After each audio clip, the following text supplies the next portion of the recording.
الرسول صلى الله عليه وسلم قال لك من رآني في منامي فقد رآني حق. لان ايه؟ الشيطان لم يتهيأ به.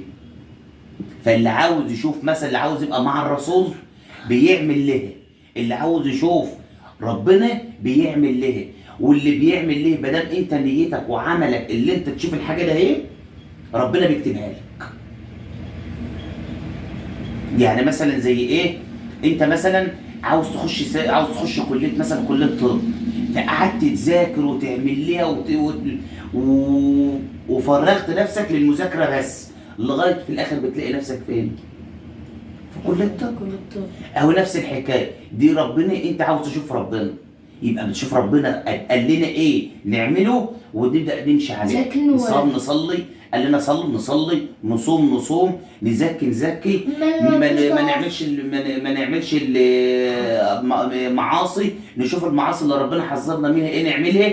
الحاجات دي تقرا القران، كل حاجه ربنا عملها انت بتعملها، كل ربنا قال لك اعملها انت بتعملها، بغرض ايه بقى؟ بغرض ايه؟ اللي انت تشوف ربنا. وطبعا ما فيش حد بيشوف ربنا الا لما بيعدي على الجنه الاول.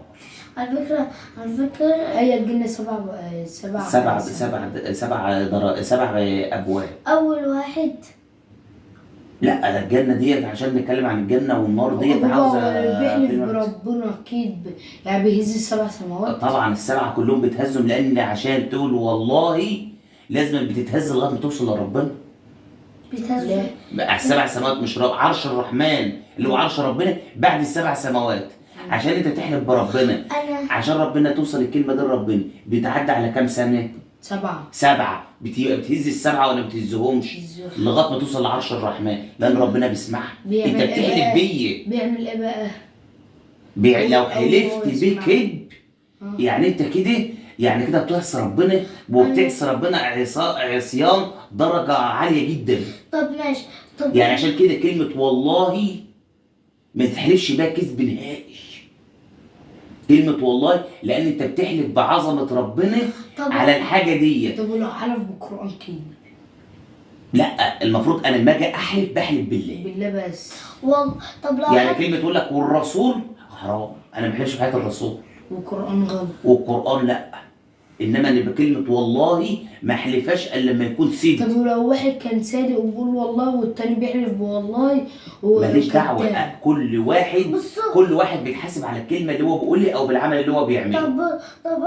طب انا مثلا لما اقول والله احنا مثلا كنا مستلمين بسكوت في المدرسه، وبعدين انا وصاحبتي كنا مخبيين، وبعدين صاحبتي جت تقول لي فين البسكوت بتاعي، قلنا لها انت ما استلمتيش، قالت لي احلف، قلت لها والله ما انت استلمت، وبعدين رحت جايه قلت لها ده في الشنطه وضحكت عليكي، وبعدين قلت لها دي كده انا كتبت عليها. انا ما فهمتش حاجه. ايه اللي جاب البسكوت للفيديو اللي احنا بنقوله كده انا كتبت عليها؟ نجيب لي يا ابني خشب يا ابني نافله دماغها بقى يا ابني. ايه اللي يعني ايه اللي جاب البسكوت للي احنا بنقوله؟ احنا بنتكلم في الجنه والنار. ايه اللي جابنا للبسكوت؟